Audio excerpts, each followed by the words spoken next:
Good afternoon, and thank you very much to the organizers for inviting me, and greetings from the Public Health Foundation of India.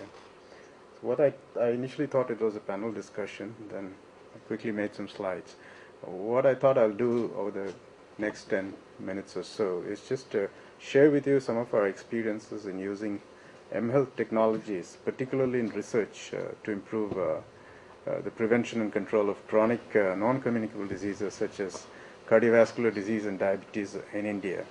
So at PHFI we are involved in a lot of research into these areas, and we have started actively using and leveraging the technologies for our research as well as in development and evaluation of certain interventions, community-based interventions, and also in clinical trials. So I think I've missed half of the day, but I'm pretty sure that the rationale for using mHealth or technologies in healthcare is pretty strong and has been discussed extensively by previous speakers.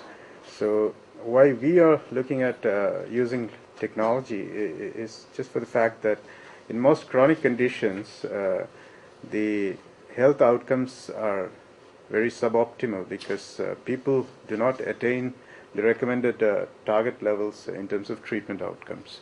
So there is a possibility that we can use technology, various technologies, to improve treatment outcomes, also improve the way people are managed and treated. So we have different projects which extensively use mHealth technologies.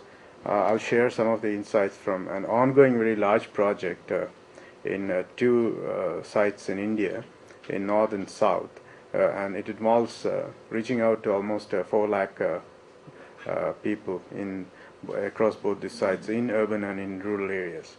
So we have tried the project actually implements and evaluates a comprehensive intervention to detect, prevent, and manage diabetes and cardiovascular disease well.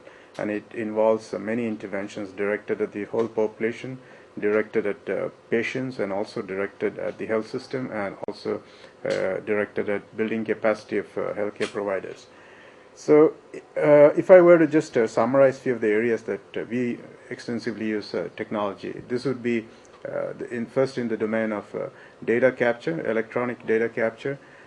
In research, we usually use questionnaires for obtaining most of the information, in addition to other physical and biological measurements. So we have now transitions from paper questionnaires to using tablets with applications, so that we can approach a potential participant and interview him or her to obtain health information. So this is one area in which we are extensively using technology.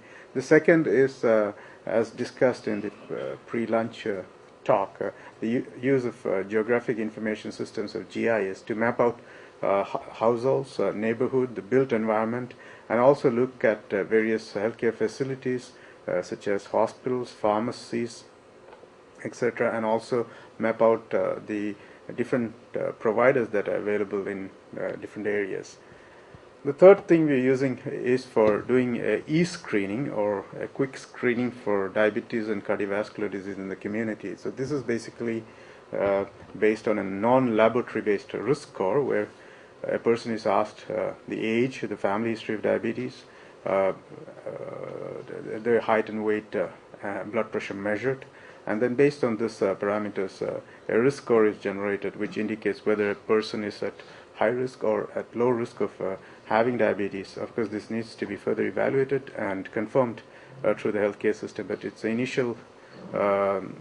initial way to get to people, reach out to the undiagnosed people, and help them get to the health system for a confirmation of diagnosis. And the fourth area we're working on is the use of the development, implementation, and evaluation of decision support systems, so that doctors can better manage patients with diabetes, cardiovascular disease, and other conditions. And this is also there for health workers, so that they can better screen patients in the community, refer them to the health system. Then once they come in contact with a doctor and their treatment plans are finalized and prescribed, they can follow up these patients so that they adhere to the treatment, and they can also help in scheduling appointments and closing the loop, so that a complete continuum of care is maintained which is so essential in improving chronic disease outcomes. So these are some snapshots from the tablet-based electronic survey that we are doing. This survey is a very comprehensive health survey. It captures information on demographics, medical history, lifestyle history, including all risk factors related to non-communicable diseases such as tobacco, alcohol, diet, physical activity. It also captures elements of mental health and well-being as well as quality of life. Looks at capturing information about healthcare cost, hospitalization, etc., and also disease-specific data. So it actually takes about 45 minutes to administer to a person, and if it was paper, it probably takes slightly more, but it's very easy to do. We have trained lay community health workers who have been recruited from the community with very little education in operating this, and they've just now completed a huge survey of about 12,000 adults across both our study sites.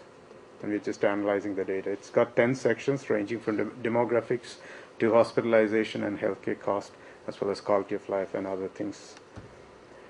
These are some snapshots from the field where trained community health workers go to potential participants and interview them to capture this data. The next domain of our activity is the use of geographic information systems to map out our study areas, look at healthcare facilities, healthcare providers, look at the built environment, and a whole array of other factors. This is very useful, first of all, in mapping out the study areas. For instance, here you can see the public healthcare facilities in a study area which is located in Haryana.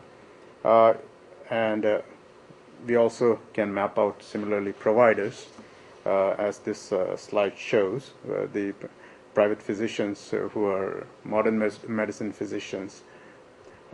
This shows the distribution of registered medical practitioners.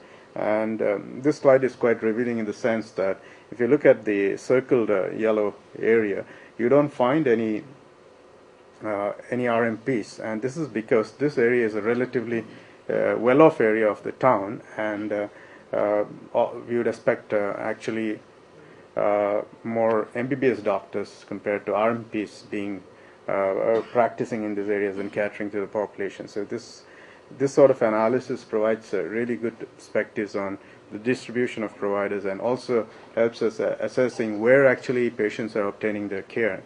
So this methodology is very useful not only to map out the area and other points of interest, but also in ultimately looking at access issues, in looking at the clustering of risk factors, because in India, in non-communicable diseases, there's a special facet which is known as clustering of risk factors.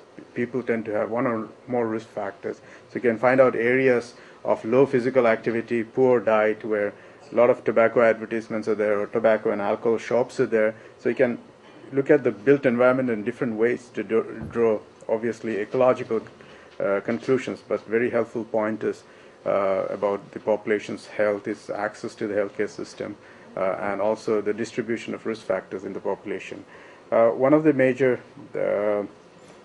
advantages of this method is that you can really find out what type of behaviors are clustered in which areas of the town, what type of diseases are clustered where. For instance, if you look at infectious diseases, you can even pinpoint areas which has got high mosquito density and likely high incidence of dengue. Recently, there was a paper from Pakistan which has used this technology to map out high-density mosquito areas and substantially help ultimately control dengue. And this was all accomplished through training of normal health workers who went around and looked for areas where mosquitoes were concentrated, and it helped the health system to formulate appropriate plans. So there's a lot of potential of this technology in chronic disease research, as well as in improvement of chronic disease care. So this is an interface which we have developed and used for screening the community for diabetes and hypertension. This is a quick screening tool. So you have the patient demographics, then section 2 has got some other indicators related to measured hypertension, measured blood glucose, and then anthropometric measurements. And based on all this, a risk score is generated automatically in the hands of the health worker, whereby the health worker can actually discriminate those who are at high risk of having diabetes and those who are at low risk.